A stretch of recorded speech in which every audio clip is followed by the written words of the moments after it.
Boa noite, irmãos e irmãs da UD Partenon. Estamos em abril, mais uma vez, nos remetendo ao estudo do Evangelho segundo o Espiritismo, projeto Palestras Curtas da UD Partenon, e pedimos vênia em primeiro lugar pelo nosso traje. É que precisamos fazer uma intercorrência e estamos em franca recuperação de volta ao trabalho. Que estejamos em paz.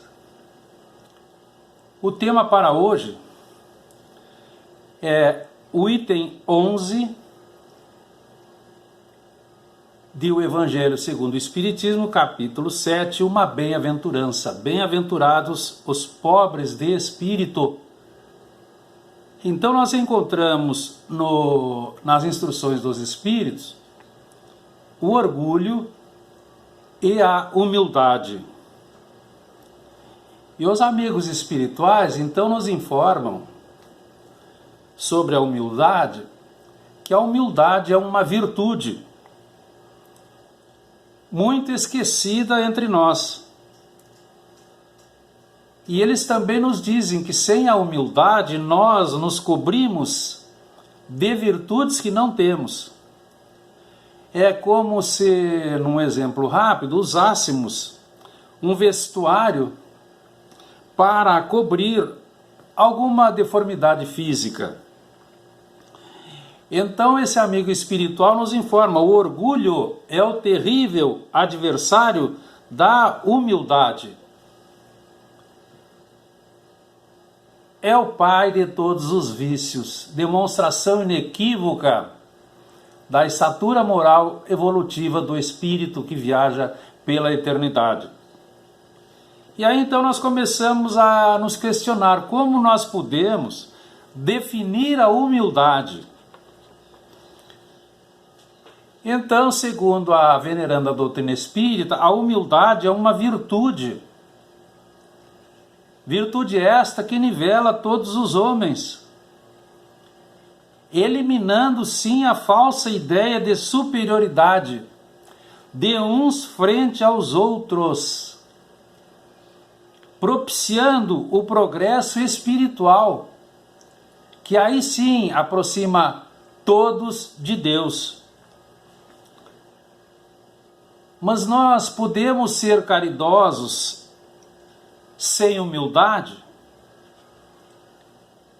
E a doutrina nos informa, não, porque esse sentimento nos diz que somos todos irmãos e que devemos nos ajudar uns aos outros e assim nos conduzirmos ao bem, porque a lei é amor, é fraternidade universal, é solidariedade entre todos.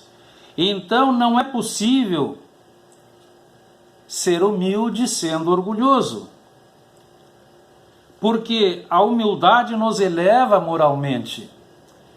Esse é o ponto, é o nó górdio da nossa questão, e nos possibilita um progresso mais rápido, enquanto que o orgulho representa um grande obstáculo na nossa caminhada. E aqui nós vamos encontrar então uma outra informação. Pode sim existir humildade na riqueza, porque a riqueza só por si não é um mal. Ela torna-se boa ou ruim conforme a utilidade que os espíritos dão a ela. O mais importante que não devemos perder de vista é que não inspire orgulho e nem cause obstáculo ao desenvolvimento moral daquele que a detém.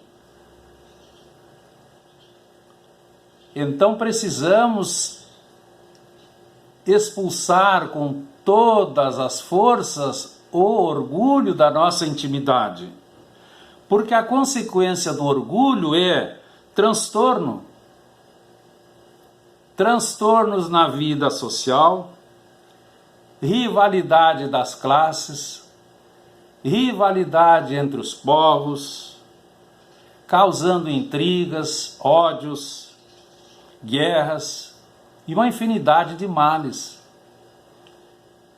Nós observando rapidamente ao nosso derredor, pelas mídias, nós encontramos isso tudo ocasionados pelo orgulho. É nesse aspecto que eles nos dizem: o orgulho é a imperfeição moral que bloqueia o progresso de todos os espíritos, levando-os a assumir débitos morais, cujo resgate é doloroso e transcende a reencarnação presente, a nossa. A felicidade ainda não é daqui, porque ainda teimamos em fechar os nossos sentimentos para a lei do amor divino. Então o orgulho existe em decorrência da ignorância de mais valores da vida, que nos leva a pensar egoisticamente na nossa realização pessoal. É aquilo que o mestre Lyonês, na codificação, batia com muita veemência, o tal interesse pessoal. Então nós sempre estamos à frente de qualquer situação de outros, visando o nosso bem-estar, o nosso interesse pessoal. E é isso que ele diz: vamos então tratando com desprezo os nossos semelhantes. Então a riqueza nos leva à tentação e à fascinação, porque nós somos ainda infantes espirituais.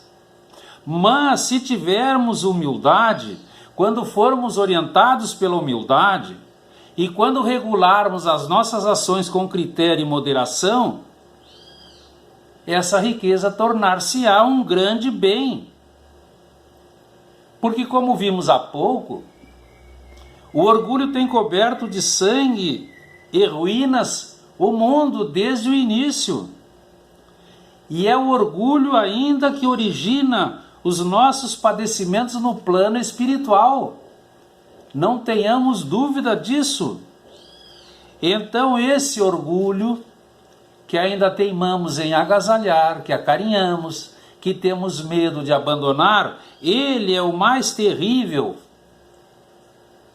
dos nossos desafios íntimos, porque deixa na sua passagem o germe de quase todos os vícios. E aquele espírito que não tem suporte moral do Evangelho, embora muitas vezes seja inteligentíssimo, mas é desprovido desse sentimento, ele vai se achar na presunção de superioridade e, consequentemente, se insurge a lei de Deus, a lei do amor. Então a humildade é o remédio, é o bálsamo curativo para que venhamos a cauterizar a ferida do orgulho, porque é preciso que saiamos dos tormentos. Nós temos na codificação tormentos voluntários. Esses tormentos voluntários são viciações que se instalam nos sentimentos dos reencarnados e desencarnados, tornando a vida de todos um constante tormento. E é isso que os amigos espirituais nos informam. Nenhum espírito está impedido de corrigir-se das viciações, porque nós estamos para uma progressão geométrica vitoriosa, ascendente, e é o Evangelho de luz que nos apresenta um roteiro sublime, em forma de bênçãos, a todos nós que somos de boa vontade. Mas se nós, se nós errarmos e recalcitrarmos, o tempo e a dor servirão de remédio. Mas os amigos espirituais nos dizem: um dia o orgulho deixará de ser um mal. Por quê?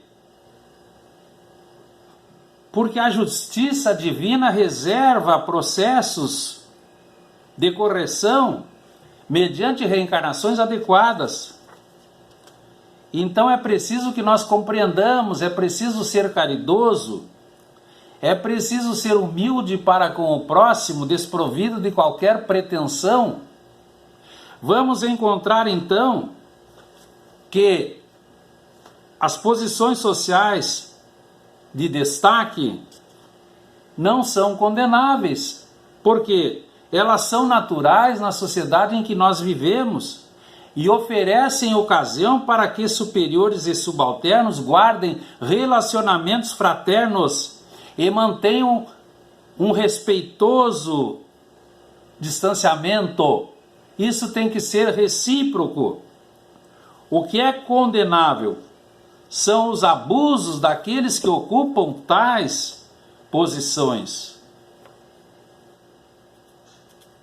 Então nós vamos encontrar o espírito Kaibar-Schüttel, quando ele nos fala sobre o filho do orgulho. Rapidamente vamos ver. Ele trata do melindre. Leva a criatura a situar-se acima do bem de todos. É a vaidade que se contrapõe ao interesse de toda a sociedade ou a comunidade. E ele nos diz: quando os espiritistas se ressentem, se melindram, julgam-se mais importantes que o espiritismo e pretendem-se melhor que a própria tarefa libertadora, em que se consolam e se esclarecem. Então o melindre gera a prevenção negativa, agravando problemas e acentuando dificuldades, ao invés de aboli-los. E esse amigo espiritual nos diz: é uma alergia moral que deriva da má vontade, da incoerência, estabelecendo moléstias obscuras nos tecidos sutis do perispírito. E é isso que ele nos informa, para que nós tenhamos uma concreta participação nessa nossa reforma íntima e modificação espiritual. Ele vai nos dizer também: com a humildade não há o melindre que piora aquele que o sente sem melhorar a ninguém. Cabe-nos ouvir a consciência e segui-la, recordando que a suscetibilidade de alguém sempre surgirá no caminho, alguém que precisa de nossas preces, conquanto curtas ou aparentemente desnecessárias. E esse amigo espiritual nos traz: imaginemos, meus irmãos, se um dia Jesus se melindrasse com os nossos incessantes desacertos. Que fique para a nossa reflexão. Agradecemos a oportunidade. Boa noite a todos. Fiquemos em paz.